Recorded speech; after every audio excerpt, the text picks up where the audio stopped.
And we're recording. Hey everyone, good morning or good evening. We are so excited to have you here for our free workshop on how to become a web developer. I know we've got people checking in from all over the world, and I can't wait to give you a roadmap on exactly how to start this new career. Now, as you have questions throughout the workshop, I want you to log on to socials. We've got a post that looks something like this on each of our platforms, Instagram, Facebook, etc. And as you have any questions, just comment on the post or send us a DM. I'll be responding to each and every one of your questions individually to make sure that we cover all of your burning questions. All right, what we're going to learn. So in this workshop, we'll cover why web development is a thriving industry, what a career as a web developer looks like, what we actually do day to day, what coding is, the skills that you need to learn to start this new career. We'll debunk the biggest fears and misconceptions that I hear all the time. We'll look at 3 pathways to becoming a web developer. There's no one path that's perfect for everyone. So we'll go through what some of the different options are and how you might be able to pick the pathway that's right for you. Then we'll look at how I bartered my way around the world, traveling and staying in luxury hotels and villas, building websites for clients around the world, and how to find clients and build a freelance business. That's some of the juicy stuff that I know a lot of you are excited to hear. Okay, so before we get started, let me pause for a second and introduce myself. I'm a self-taught developer and entrepreneur. So I'm the co-founder of Institute of Code. That's probably how you guys stumbled upon this webinar. But I taught myself to code 7 years ago now. I started a freelance business when I was 20 with one of my friends at university. We wanted to help small businesses with their marketing and social media. And I never really set out to become a developer. I don't think I even really knew necessarily what a developer was. My clients needed a website, so I went onto Google and said, how to build a website. And after fumbling my way through the dark with options like Wix and Weebly and Squarespace and just being overall pretty frustrated and disappointed with the results that I was having, I finally gave in and learned to code. And I went on to teach myself responsive web development to build custom websites for my clients in Australia and around the world. I traveled through South America bartering for websites. I'm going to tell you a little bit more about that later. And then I started Institute of Code, which is a school that we run in Bali. I'll tell you a little more about that later. But as the founder of Institute of Code and one of our mentors on our programs, I've taught hundreds of students how to code.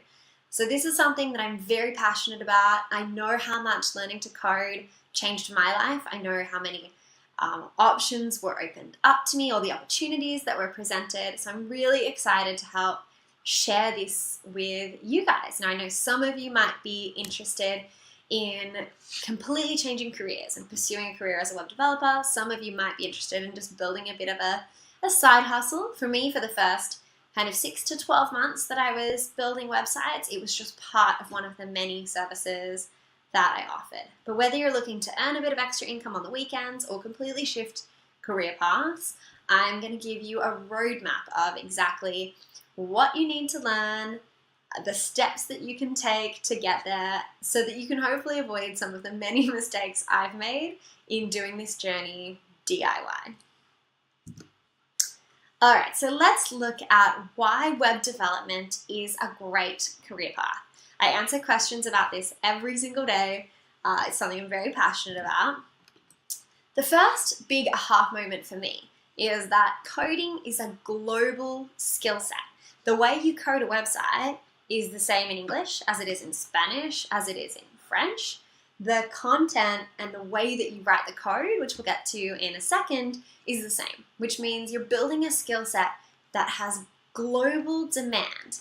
And as our world moves to being more digitally focused, that demand is only increasing. This one's one of my personal favorites. I'm coming to you from Bali, Indonesia, which is where I live full time. And one of the amazing things about having a global skill set is you have the freedom to work from anywhere. You can go spend a couple of months in another country. You can move around the world. You can basically work from anywhere that you have an internet connection. It's something I've done in the past. It's something lots of our students have done. You can do this career from anywhere. And to me, that's just such a valuable part of it because I love having the freedom and independence to go, hey, Emil, it's my partner and co-founder, why don't we go spend a month in Vietnam? Why don't we go to Japan? We just got back from Japan a couple of days ago. Why don't we fly to Japan, spend a month there? We can still work remotely. So web development gives you the freedom to work from anywhere. You get to become your own boss. Some people love this, some people hate it. It's not for everyone. But personally, I love having the freedom to define my own schedule. Now, as a freelancer, you do still work a lot of hours. I think 4-hour work week is a bit of a misleading assumption. A lot of freelancers work just as many hours, if not more, than their peers in full-time work, but it's on your schedule. If I want to take the morning off to go for a surf, I can. If I want to work my weekend and then take a couple of days off in the middle of the week, I can. You have the freedom to work on projects that you're passionate about and to kind of create the lifestyle that you want to have. So for me, a big perk of this digital lifestyle and the big thing that attracted me to it at the beginning was the ability to be my own boss. You can grow your income. I started earning money from this when I was 20 years old. I had no past experience. I had no one to show me what to do, and I was still able to earn an income from it. So if you're working part-time and you're looking to add some extra cash, if you're in between jobs at the moment, web development is one of those skill sets that you can pick up and very quickly start earning money from it. Which was my next point. You can start earning money right away. So the reason we started Institute of Code, or one of the reasons that we started it, is learning to code changed my life. It opened up opportunities for me around the world. Once I built 1 or 2 or 3 websites, I just had clients coming to me wanting to build, wanting me to build them a website. And I couldn't believe that this skill set that literally changed my life was actually so accessible. You didn't need to study for 4 years to be able to build websites. I taught myself in just a couple of months and already been earning money right away. We've seen this in our students repeatedly. We've had students during our 10-day bootcamp pay back their course within a couple of weeks. They've already earned enough freelance clients to pay back their tuition fees. So it's really something that once you establish the baseline of skills, which we're going to get into in a minute, you can start earning money right away. And it can kickstart your coding career. Something we encounter all the time is people, particularly middle-aged white men, going, you can't learn to code in 10 days. You need to study for 4 years to become a developer. And I think they're misunderstanding coding with being a software engineer. You definitely can't become a software engineer in 10 days. That would be ridiculous. If you want to build the algorithms that power, Facebook and Google and work on systems architecture and some of these concepts that are probably very foreign to most of you guys, you're going to need to study lots of different kinds of development, different languages, different pieces of technology. But that doesn't mean that for people who want to establish a base level of skills, that it's not the perfect stepping stone to a bigger coding career. So even if you want to go on to become a full stack developer, and we'll talk in a second about what that actually means, if you want to go on and really commit to studying programming, web development is one of the best places to start. It's the fastest skill set to learn within the coding kind of spectrum of skills. And a lot of people first learn web development so they can start earning money in the industry, and then while they're earning money, then go on to further study to become a software engineer or a full stack developer. So whether you're looking to become a web developer, whether you're looking to just build a website for yourself or your company, or you want to go further, web development is still one of the best places to start a coding career. So what does a career as a web developer look like? and we get this a lot. There's a lot of confusion, I think, around what a web developer does. So 2 terms you might have heard interchangeably. A web designer is someone who designs websites using design platforms like Photoshop or my personal favorite, Adobe Experience Design. They create the visual layout and design of a website. A web developer is someone who actually builds the website. So they build it using code, typically, HTML, CSS, sometimes JavaScript. So the designer designs it, they plan what it will look and feel and how you'll interact with it, and a web developer actually builds it. Now recently we've also had a big growth in UX developers and designers, and they're focused on the design, but from the perspective of how the website functions. So they look at things like how you navigate the website, what the most logical flow of content is, how to help people get to their goals quickest. So they're kind of looking at it from a strategic perspective. Often people will do a little bit of everything. So when you're freelancing, some people partner up and they say, okay, I'm just going to handle the development. I'm going to work with a designer to provide the design, or I'm going to ask my clients for a design and I'll just build it. When I was freelancing, my personal preference is to do everything. So I do a little bit of the strategy and the UX. I do the whole design for the client, and then I build it. So it could be any mix of those. I would say don't worry if you're not already a designer. You don't need to be a designer to become a developer. There's plenty of pathways around that. I think learning some of the essentials of design are helpful for anyone in a creative industry, but I wasn't a designer when I started out. I have no formal design training. I just kept practicing, kept learning from other amazing designs out there, and where design was a really important part of a project, I would partner with a graphic designer who would create the design of the website, and then I would build it. All right, what is coding? So coding just means writing in a language that computers can understand. Every digital product is built off code. This browser that I'm running this workshop out of, all of the websites that you look at, any piece of software, any app, they're all running off coding. But coding just literally means writing instructions in a way that a computer can understand. We don't give instructions to computers the same way we'd give instructions to a person. We have to be a bit more structured and a bit more logical to it, but it just means writing in a way that they can understand. There's 2 main types of development, front end and back end. And these terms are bastardized a little bit. You'll often hear people talk about front end being the end result of a website and back end being the content management system. But when it comes to coding, we talk about front end being everything you see and interact with. So most small business websites only have a front end. That is the website that you see and feel and click through and interact with. A back end is the behind the scenes algorithms and technology that powers apps. So apps, web applications, more complex websites. When you go onto Google Docs, you're not just seeing a beautiful website, you're actually able to really interact with it. When you search for something in Google, Google's algorithms are running, it's connecting to a database. There's a lot of behind the scenes stuff going on. Back end development handles all of that behind the scenes. Front end development handles the part of the web that we see and interact with. And web development is a segment of front end development. So when someone says they're a web developer, that means typically that they understand the languages we're going to talk about. When someone says they're a front-end developer, they typically have a bit more of those skills. They can build more advanced websites, but probably not apps. Okay, the skills that you need.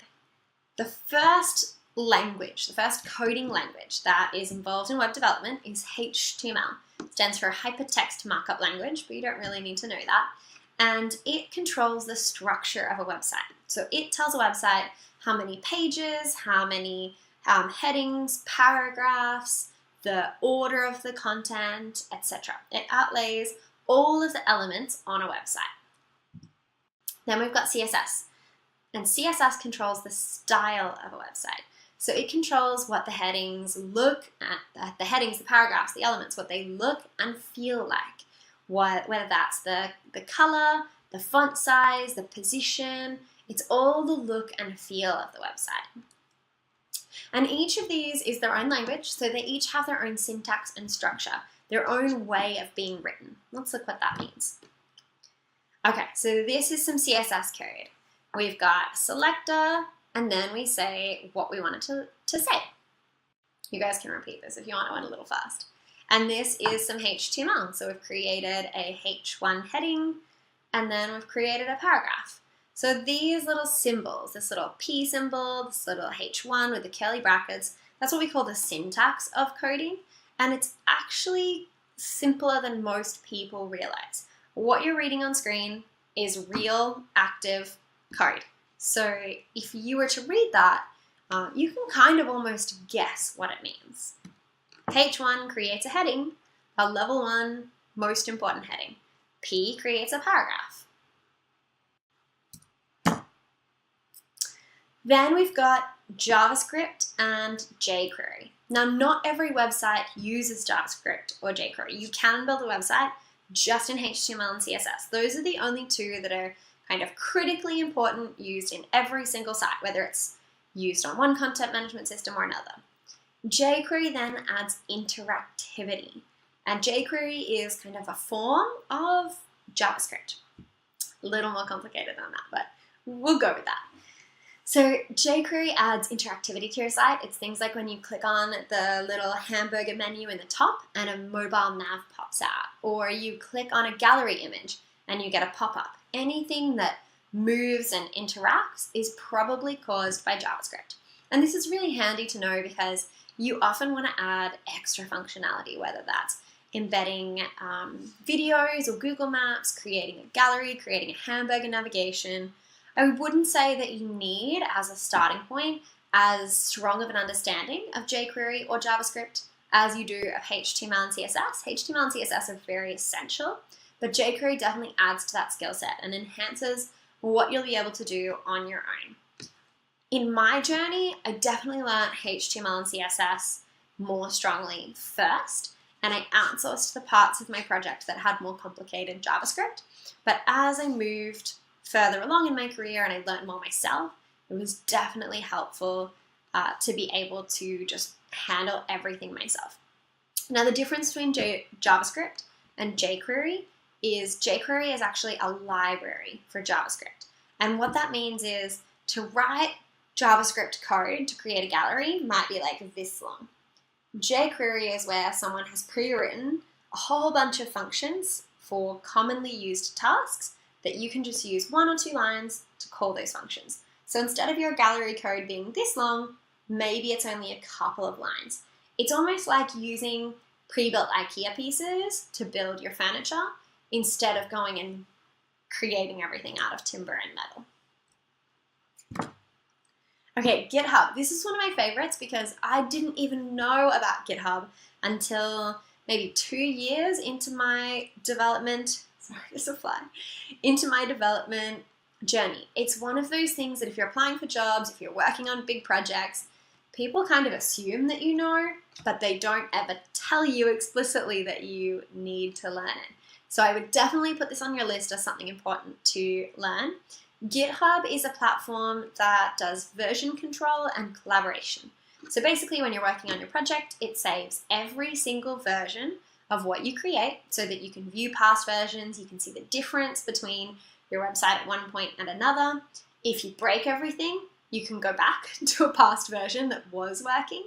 And when you're collaborating on a project, when you have multiple developers or maybe a developer and a client working on something together, GitHub helps it seamlessly mesh together so that you're all working on the most up-to-date version of the site and you don't have any conflicts. If I change something and someone else changes something and someone else changes something, we're not just breaking it. GitHub has processes in place to handle multiple people collaborating at once. And I would say it's a pretty essential skill for web developers to learn. You only have to go through the process once where you've built a whole website and you accidentally delete days and days worth of work before you realize how valuable this is. True story. Okay, then you need something like Jekyll or WordPress to create advanced layouts and blogs. Now, Jekyll is a static site generator, WordPress is a dynamic site generator, but what's important for you to understand at this point is that when you're just building in HTML and CSS, you are going to need to repeat every single page. You create each page separately. But let's say you've got 30 pages and you want to change something that's in the header or the footer. You don't want to have to go through 30 separate files and change it every single time. And that's where something that lets you create reusable layouts like Jekyll or WordPress comes into play. Using these tools, you can just create one header, one footer, one layout, and then dynamically change it. So you change the header in one place and it automatically changes everywhere. This lets you build more complex sites. So you can then build advanced layouts, you can build blogs. We've had a student build like an interactive encyclopedia. It gives you a lot more flexibility in the types of sites that you can create, as well as makes it easier and more reusable because the parts that are consistent on every page are being reused. Then you add in your existing skills or continue to specialize, things like design, user experience, that says marketing hidden behind my face there, and JavaScript. These are things that I would say aren't necessarily critical to getting started, but as with anything, the more skills you can add to your tool belt, the more employable, the easier you'll find it to win projects and the bigger projects, more profitable projects that you'll be able to take on. So I started just with HTML, CSS, and a little bit of jQuery. Then I added GitHub, then I added Jekyll and WordPress.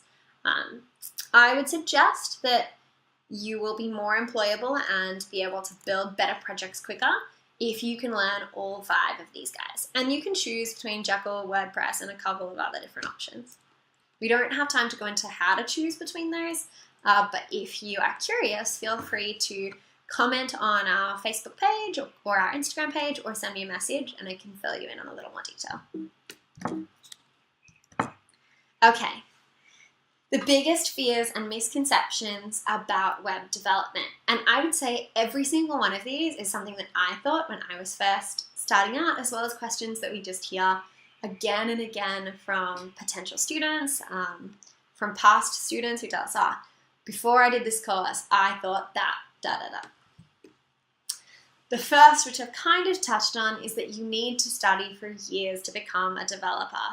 Bum bum. Not true.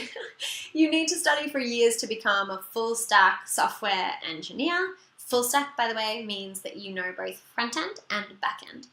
But you do not need to study for years to do any form of development, particularly web development. I self-taught in about 5 to 6 months what I now teach in 10 days. So you definitely don't need a lot of time. You just need to learn those essential skills and then you'll be kind of good to go. Why would anyone hire me when they could just use Wix or Squarespace? This is a really good question and I know it's daunting to feel like you're building this new skill set that's being replaced by technology. And at the end of the day, why do people build websites? Companies build websites because they want to market their business. Usually, they want to attract more customers.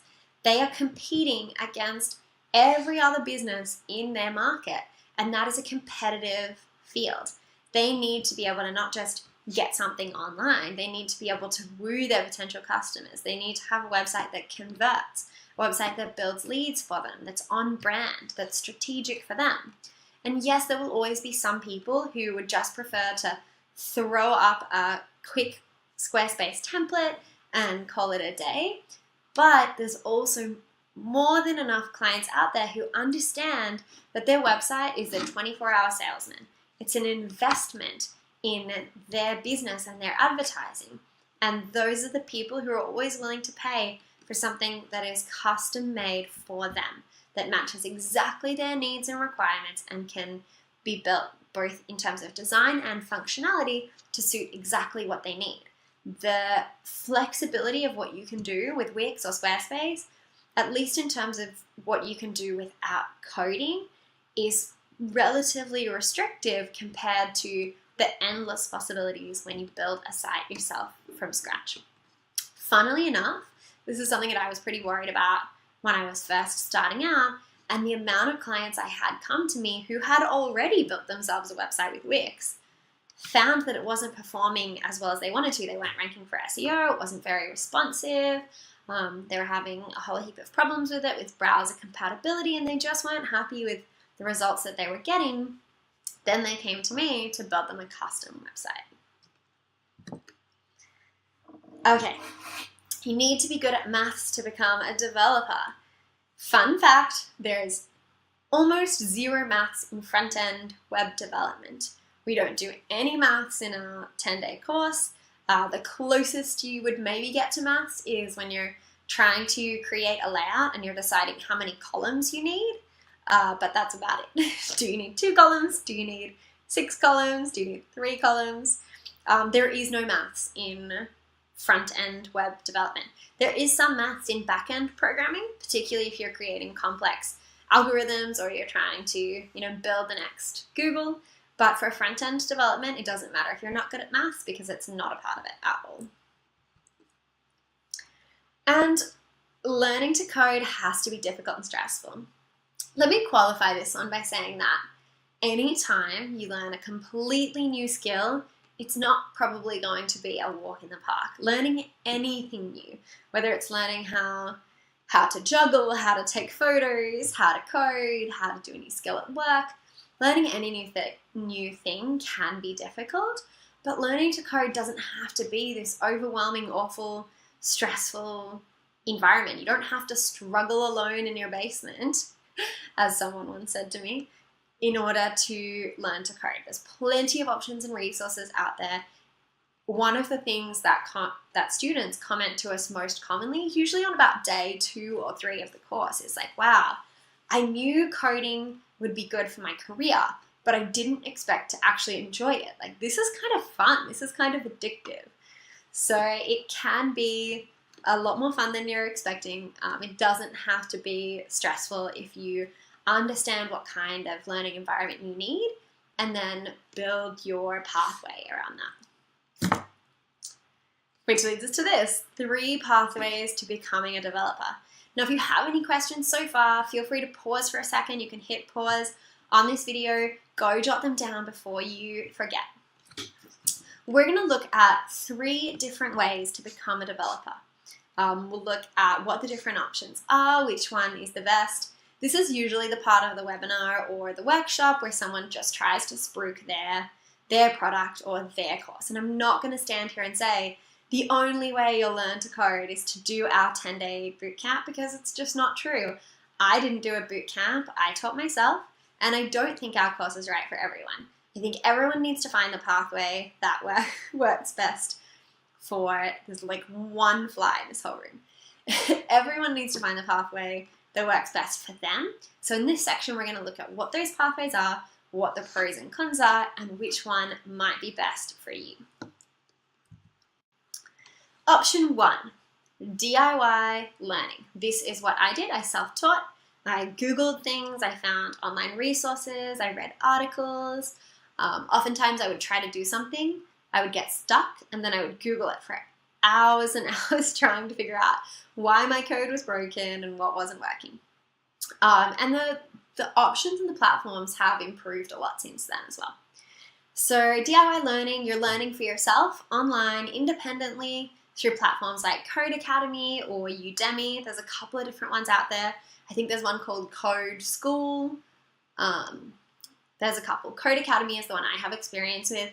I think it's a great platform. It's really good at teaching the basics. It has like the lesson portion over here. Then it's got in the middle section the actual code, which you tweak. And then on the right-hand side, it'll show you the results. So it's a really great way of getting started.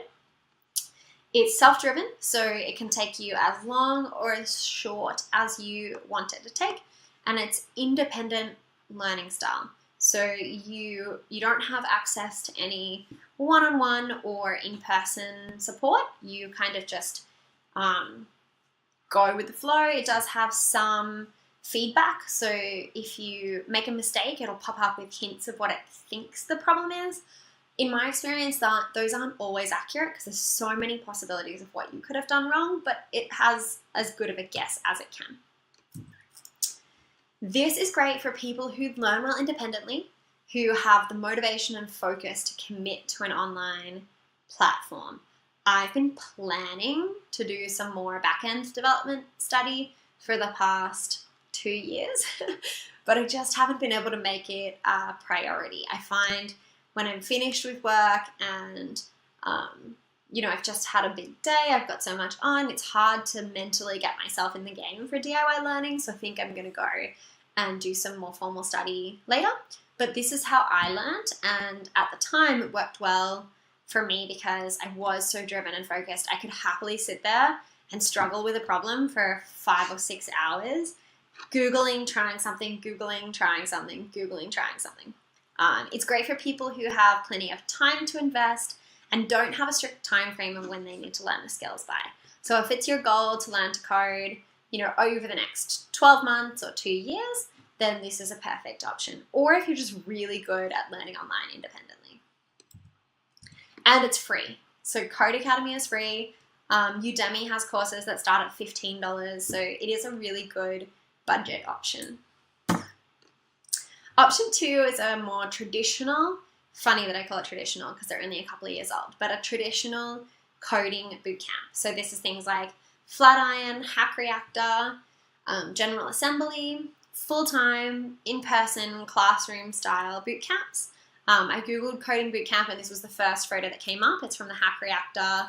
It's from the Hack Reactor website. So you're typically looking at 15 students to 1 instructor. Of course, that will vary based on the school. So definitely check the school that you're looking at before to make sure. It costs from $10,000 to $25,000. Again, that varies based on school.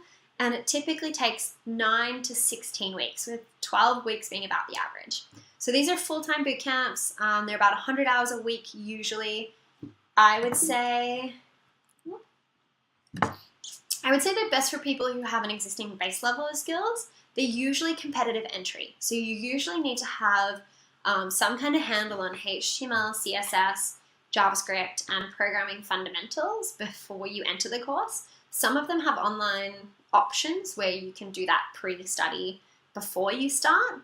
But in my experience, it doesn't tend to be super beginner friendly.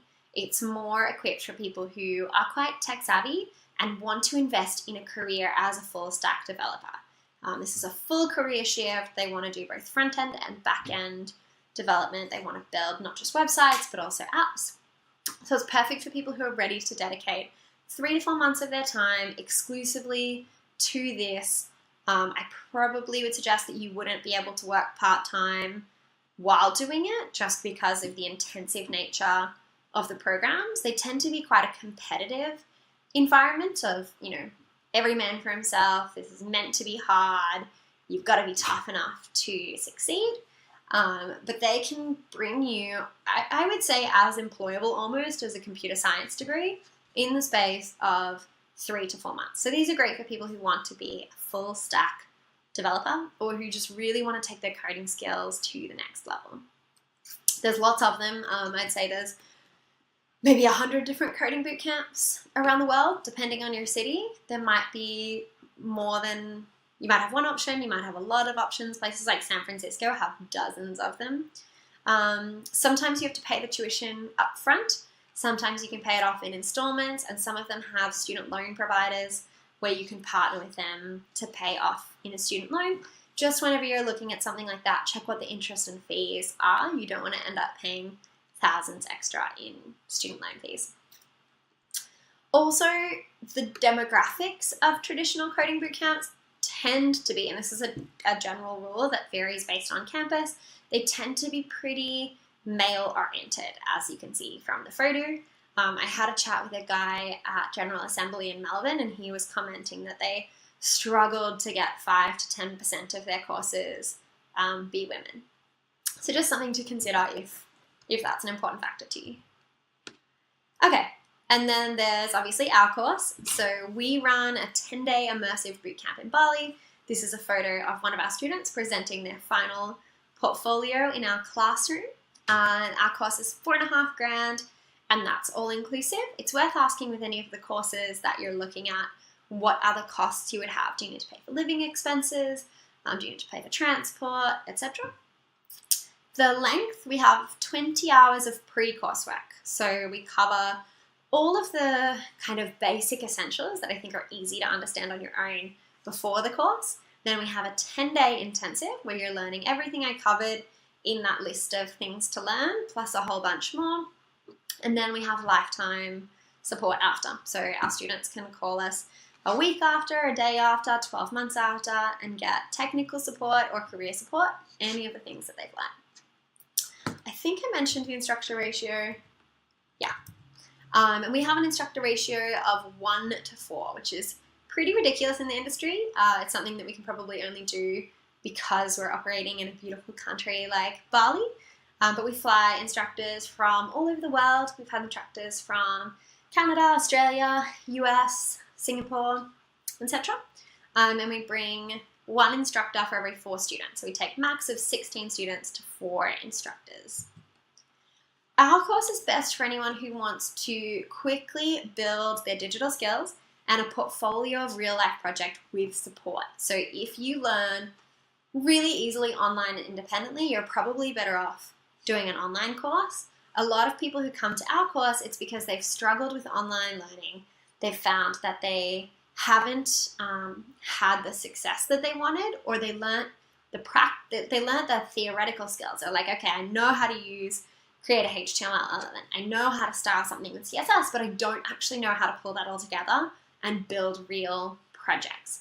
Our course is project-based, as are most long coding bootcamps, where you're building real projects throughout that 10 days. So you graduate the course having built a responsive live website, sometimes 2 or 3, depending on the student. So it's perfect for people who want that hands-on approach, who learn best by doing, and who want to know, I can commit 2 weeks of my life and come out of here having the skills to be a web developer.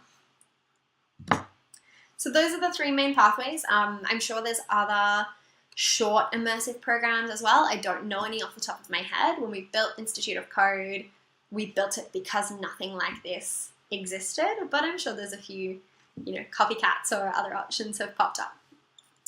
So how do you choose the best path for you? Of course, I think our program is amazing, and we're stoked with the results that we've had and the testimonials and reviews that students have given us, but that doesn't mean that it's the best option for you. So let's look at how you would figure out what course is best for you. Start with what your goal is. Do you want to become a full stack developer? Do you want to build applications? Do you want to work in a corporate setting or a dev agency? Do you want to freelance? Do you want to build your own company website? Get really clear on what it is you are hoping to achieve, and make sure that the path you've chosen aligns with the goals that you've set. If you complete Code Academy, will you feel like you have the skills to build a responsive website from scratch? Will you have the skills to tweak a site that someone has built you? Just figure out what your goal is, what you're hoping to achieve, and make sure that it aligns. Then spend some time thinking about how you learn best. Do you learn by reading material online or working on practical projects? Do you like figuring things out on your own, or having someone there to answer your questions and explain why, not just how? I'm that student who sits there and goes, I don't want to just accept that things are the way they are because you've told me. I want to know why we do it this way. I want to know what would happen if we did it that way. I want to know why this way is better than that way and how you choose. I want to know all the problem solving. So for me, having an in-person mentor is super valuable because I love to dig deeper into everything and kind of nerd out and figure out, exactly what needs to be done. So even when I was learning DIY, I ended up having I had like Swiss cheese knowledge. I had a lot of gaps that I needed to fill. And so I would hire developer friends to come sit with me for a few hours and just try to piece together some of the gaps. So think about your learning style. I would say that a lot of our instructors on the course are self-taught. So if that is a skill set that you have to be able to learn independently, then DIY learning could be the best option. What is your budget for money and time? And this is important, I think, because people often consider how much something costs in dollar value, but you also need to factor in how much something costs in terms of your time. I spent 6 months learning DIY, which means I didn't spend anything on courses. I spent a little bit on hiring friends to help me, but I didn't spend anything on the courses. But I spent 6 months not getting paid, or part-time, I would say. I was doing marketing work at the same time. I spent 6 months of my time that I could have been earning an income. So look at your circumstances and go, how much time do I have to dedicate? What is my time worth? How much money do I have? We've had a few potential students call us and say, hey, I'm currently unemployed. I don't know how I'm going to pay rent next week. I don't have any immediate source of income, and I'm going to take on credit card debt to do this course. And I would say to them, it's probably not the best choice for you right now, because you have plenty of time. You can dedicate some of your time to DIY to get yourself back on the feet, to at least know that you've got your rent covered, and then invest in further education. On the flip side, we get a lot of entrepreneurs, creatives, people taking 2 weeks off their freelance career or their full-time job because they know if they don't just sit down and dedicate one solid block of time, that it'll sit on their to-do list for years and they'll never get it done. So think about what your budget is for time, money, how much you could earn from these skills, how quickly you can pay off whatever you invest, whether that's in time or money, and whether you would rather. Generally, it's a spectrum. You spend more money, you learn quicker. You spend less money, you learn slower. Okay, so specific questions to ask for any course that you're looking at doing if you decide not to go the DIY route. What is the ratio of instructors to students? This can vary from 4-to-1, that's what we have, up to some university courses, which I didn't mention here because honestly I don't think they're a great way to learn, but some university courses have 300 students to one instructor. So what kind of ratio of instructors to students is provided? What kind of tuition materials are provided? Do you have video tutorials? Do you just have print materials? Do you have any materials? Is the course beginner friendly? Do you take people from zero knowledge, or do you expect a base level of skills? And if you expect a base level of skills, what skills do you need to have beforehand? Is there any post-course support? This is something that I personally am really passionate about. I think that traditional education takes people in, takes their money, teaches them something, or spends a certain number of hours teaching them something, and then says, okay, bye. You have fun. In my opinion, education is about imparting the skills and the abilities and the path that you want your students to have. So if they haven't gotten that yet, either because you didn't teach them well enough, or because they've just forgotten some things, or they're a little bit stuck, post-course support is really important to me. And it's something I would definitely ask because it's not very common for schools to provide it. You do your X number of weeks and then you're out. I would ask if the curriculum includes any career skills as well as technical skills. There's this whole other world of how do you pitch to clients? How do you scope projects? How do you create contracts? What should you offer? What should be included? How much do you charge? Particularly on the freelance side of things, there's a lot to learn. So does the curriculum of the course you're doing provide any career skills? Are they providing career support? If they are providing career support, what format is it? A lot of schools say they have career support, but that just means they have a job board. So just find out specifically what that covers. How diverse have past student cohorts been? This is something that a lot of students have mentioned to me, that they just didn't feel like some schools provided an inclusive environment. So if a school's only got one of our students, she enrolled in a traditional programming bootcamp. Not only was she the only female, she was also the only African American in a class of exclusively white males.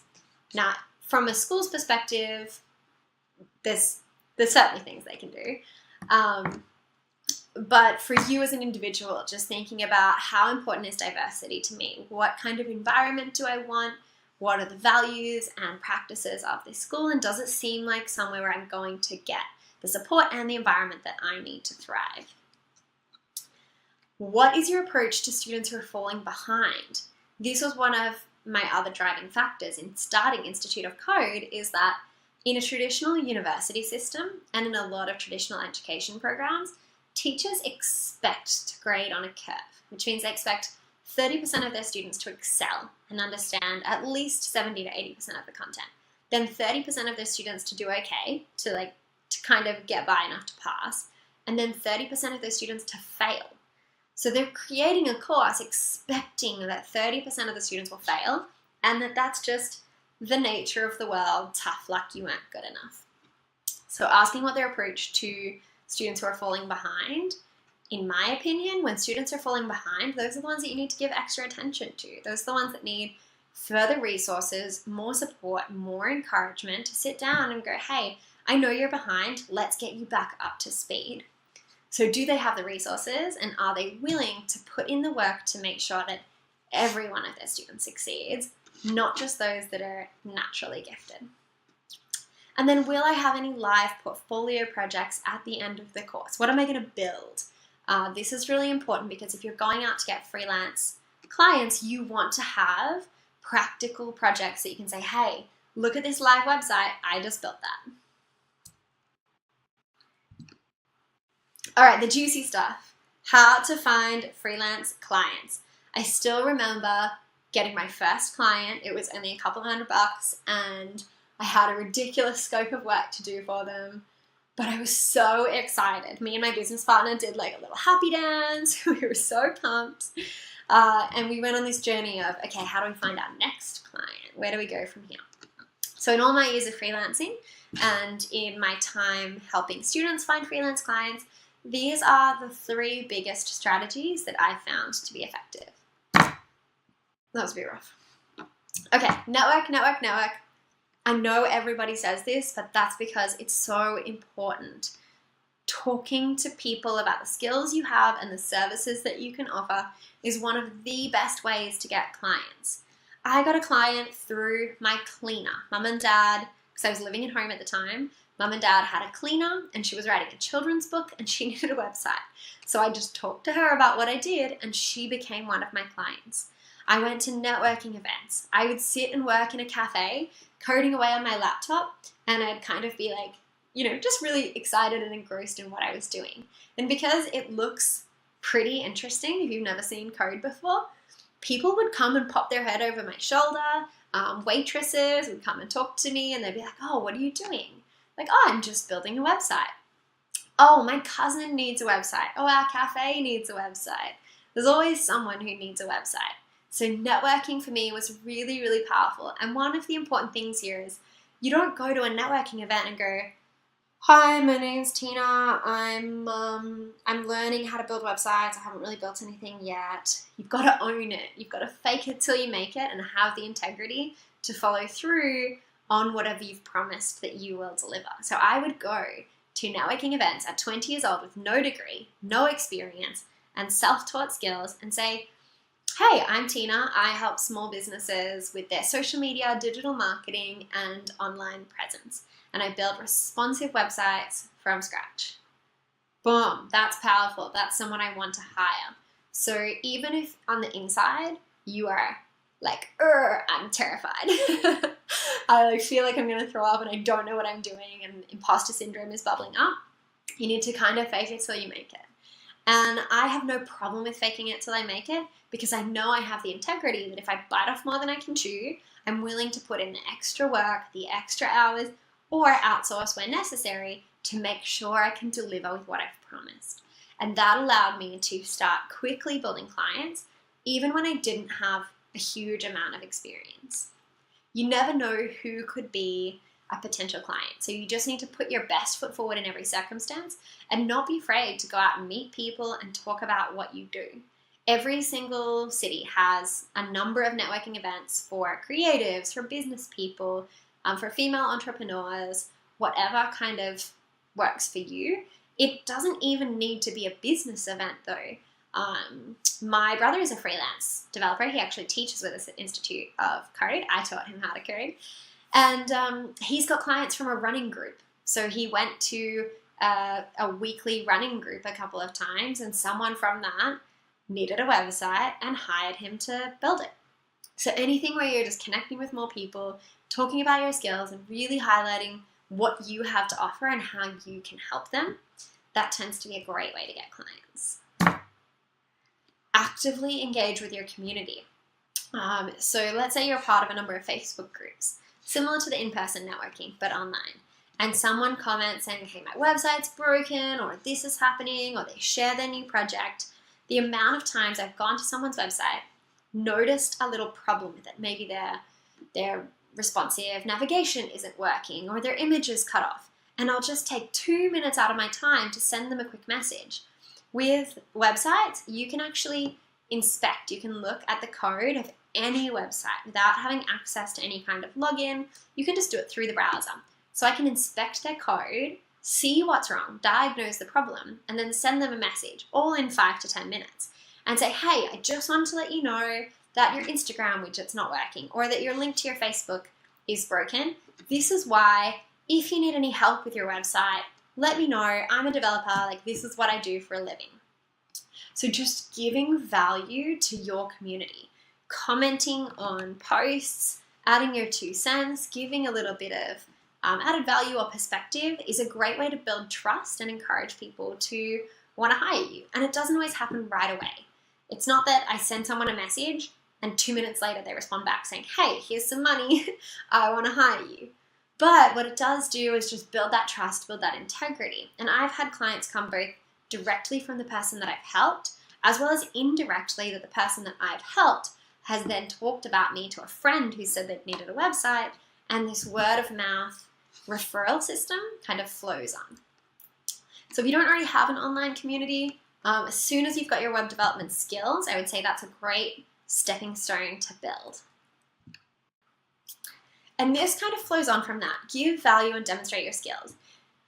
Once I started building websites and I was doing this networking and I was giving value to my online community, generally speaking, projects just flowed my way. I didn't really have too many gaps in terms of work. But when those gaps did come and I really was like, okay, because I was doing this all while studying full-time at university, studying a marketing degree, when I had maybe a few weeks off uni or wanted to take on more projects, one of the techniques I would use is to give huge amounts of value, demonstrate my skills for free, and hope that some of those free leads turned into paying clients. So for example, I did a promo once where I said I would get 10 businesses who had no website and I would build them a free landing page. So a landing page is usually a website that's only like this big. It's just what you can see on the screen.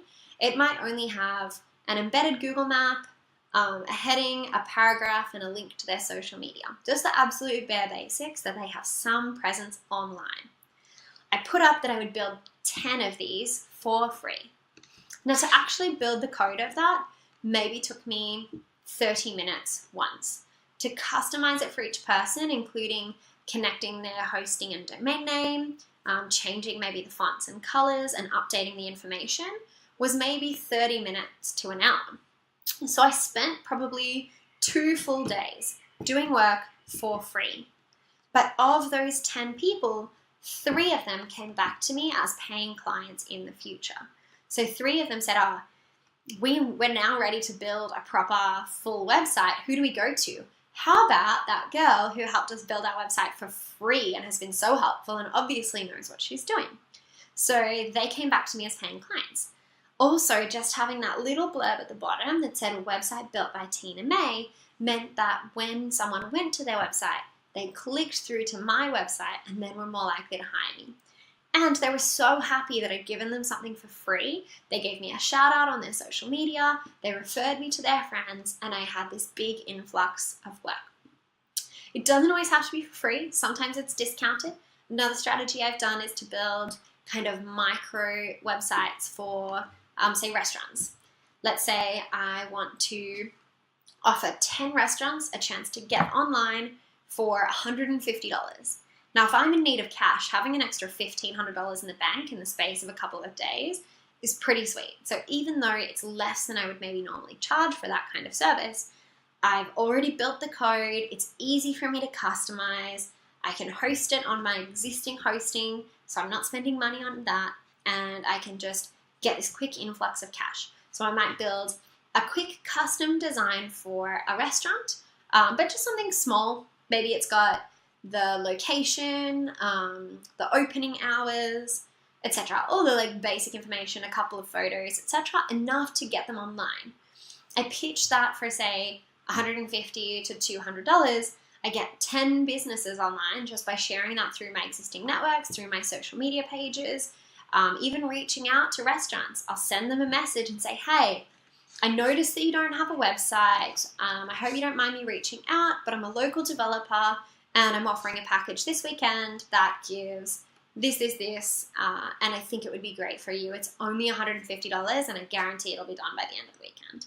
And even though they could build something similar through Squarespace or Wix or Weebly, if they don't have a website yet, it's probably because they don't understand how to go spend that time, how to do that, how to customize it, how to connect the domain name, how to get it hosted, etc.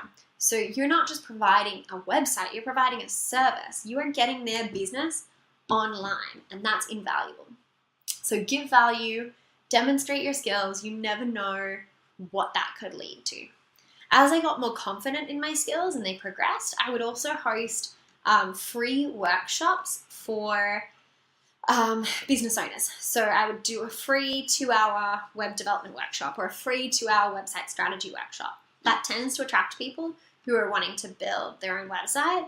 Some of those people took the skills and then went on to learn how to code. Some of those people went and enrolled in our 10-day bootcamp to learn how to code. But some of them just went, this is great, I love that you've taught me, I just don't have any time, I don't want to learn how to do this, can I just pay you to do it? So in every workshop I gave, I would end up with 2 or 3 offers for freelance clients. So I think one of the best ways is just to give value and kind of trust that that value will pay back. You're not giving value with the assumption that that person will immediately pay you back. It's just that if you keep giving value, if you keep being generous with your time and your energy and your expertise, then eventually people learn to know, like, and trust you and are more likely to hire you. Okay, this one's one of my favorites. Barter for things that you want or need. When you're sending a cold pitch, an email to someone that's never heard of you before, the success rate tends to be pretty low. So if you're just emailing someone out of the blue and saying, hey, can you pay me money to build your website? It just feels a bit spammy. Unless you're offering something really, really compelling or you have a way to build trust quickly, it often comes across as spam. What I have found in my experience to be more effective, those cold pitches, is if you're open to barter for something that they've got.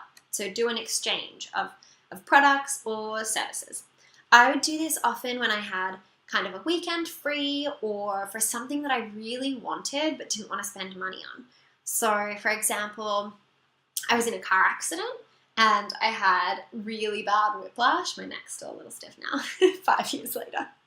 I had really bad whiplash and physio is expensive. It's like $150 per session and you need to go twice a week indefinitely. So I reached out to a physio and said, hey, this is my situation, this is my skills, this is what I do.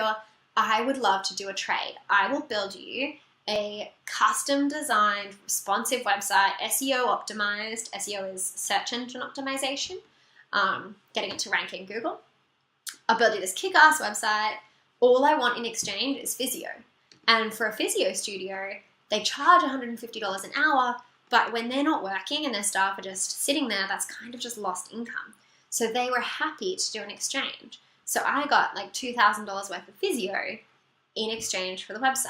And because that's something I actually really needed, it was basically the same as getting cash.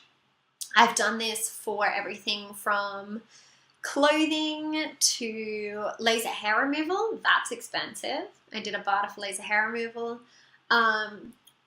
Sheets. I worked with a luxury sheet company. Furniture. When we furnished our new house, I reached out and I built a website for that. I've done it for a huge number of things. Barter tends to work best if you're already covering your bills. So obviously you can't live on barter alone. But if you're already covering your bills, or if you're getting things that you actually really needed, restaurants is another one.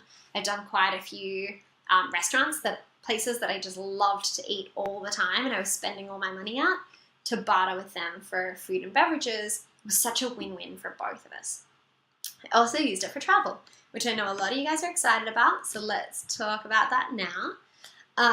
When I was maybe 23, I think, Emil and I booked a one-way ticket to South America. So we put university on hold, we put our businesses back home kind of on hold. We did a few remote clients, but mostly on hold.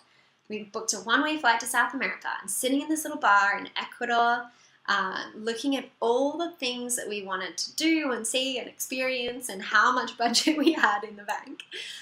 We knew it wasn't going to last. So Emil came up with this idea that so many of the hotels in South America that we were looking at, they had these awful websites that weren't even mobile friendly. You had to kind of like pinch and zoom to see anything that you were looking at.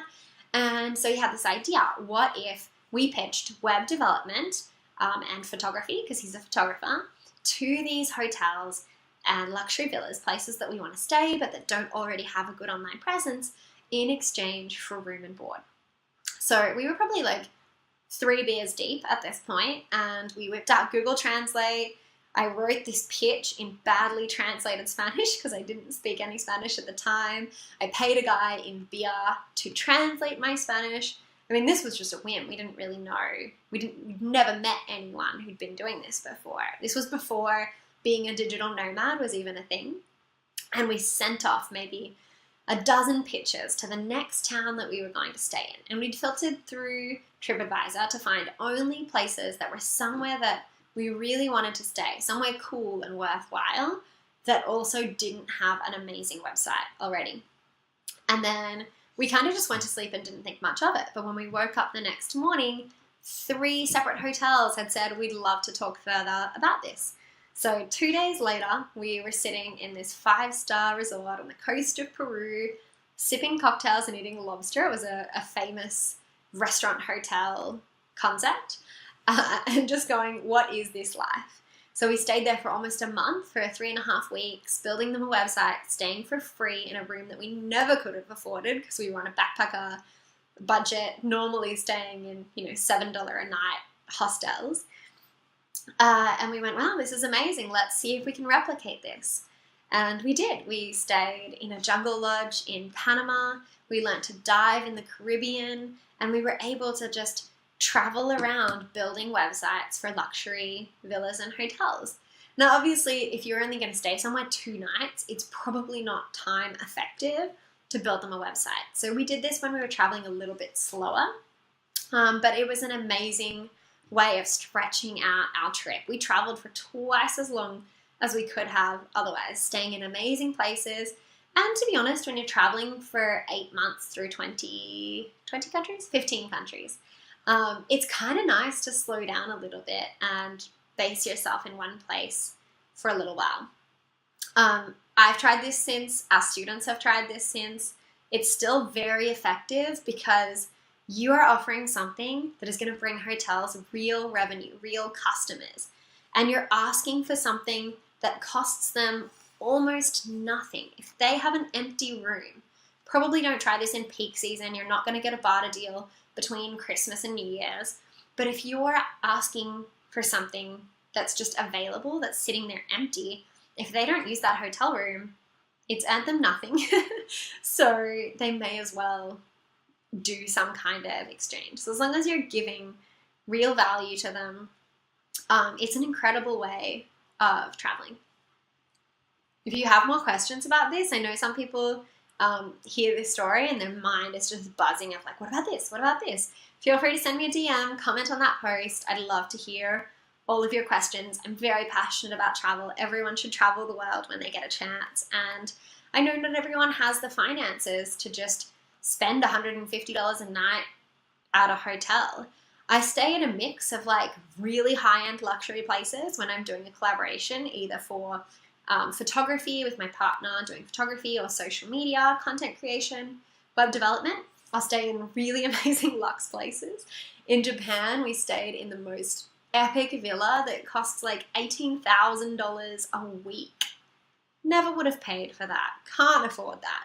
Or like really budget homestay. So for me, bartering has opened up these opportunities to travel to these incredible places that I wouldn't necessarily justify spending my own money on.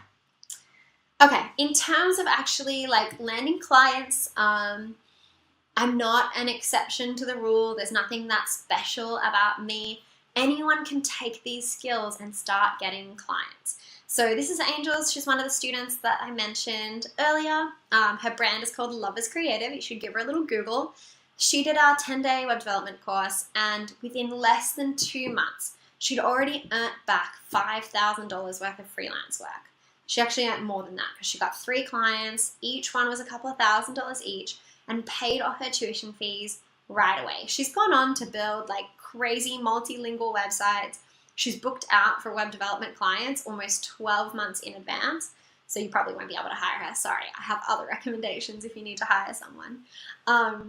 And she's just a great example that if you just put your mind to it, if you're willing to put yourself out there, if you're willing to send pitches, to add value, to network, that this is a skill set that you can immediately start earning income. She's not an anomaly. We have plenty of students who graduate from our program and immediately start earning skills. I did my first web development client before I even knew how to do it. I just said to them, I don't really know what I'm doing yet, but I'm young and I'm tech savvy, and if you can pay me at the end when it's done. So if I don't deliver, you don't have to pay me.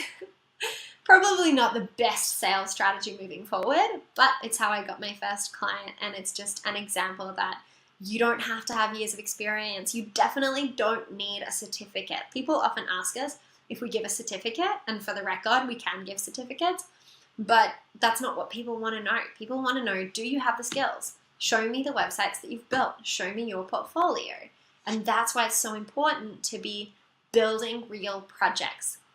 I often tell students that if they have a gap between clients or they've got some extra time on the weekend, just go build something. Don't wait until you have a client to start practicing your skills. Build a hypothetical project. Build a project for a nonprofit pro bono.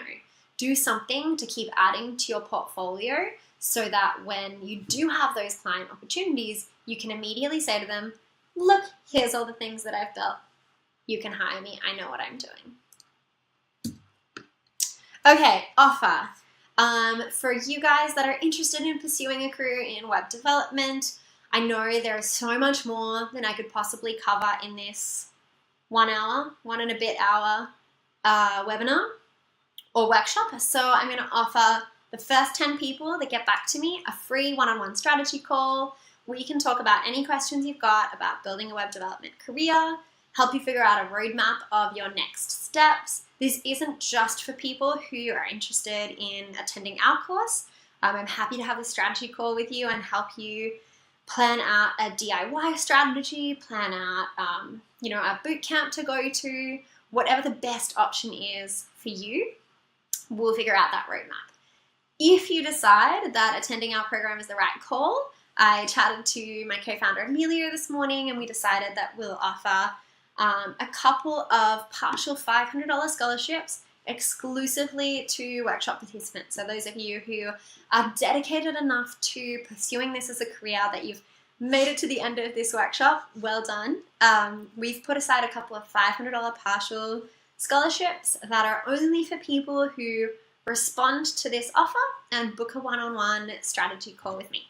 So to do that, you would have got an email as part of this workshop. Just hit reply on that or send an email to tina@Institute of Code, and I would love to chat to you guys and just give you some insights on how to do this as a career path. I'm so passionate about how much learning to code has changed my life.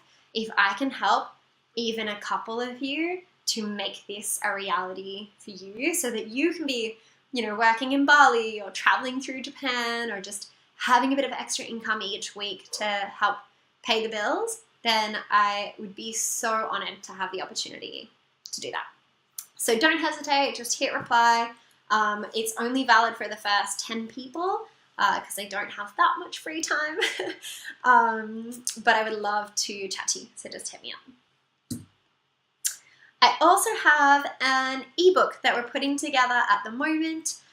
It'll be ready in the next couple of weeks. We want to incorporate some of the questions and feedback and ideas that you guys have had in response to this workshop so we can make sure we're answering all of your questions in detail. But it's basically going to be the ultimate guide to earning money as a freelance web developer. It'll cover different things that you can offer, like the $200 mini website I talked about. I'll go through different prices and packages, things that you can offer, how to earn your first $1,000 and keep growing from there, how to find clients, how to scope projects, the biggest mistakes I've made. I'm going to try and squeeze all of my freelance knowledge into a little ebook, and that'll be ready in the next couple of weeks. So if you'd like to receive that, just comment on this post and I'll send you through the ebook. If you have any other questions, jump online. I'd love to chat to you guys. This is my first proper online workshop. I've been teaching in person for 5 years and I've taught in front of huge audiences, but if I'm honest, I was a little nervous about talking to my computer screen with no feedback. So if you have any feedback on this workshop, if there's anything you found helpful, anything you wish that I had covered or would like to give me feedback on, I would love to hear it. Just slide into my DMs or send me a message. Thanks so much, guys. That is it for now. I hope you enjoy the rest of your day.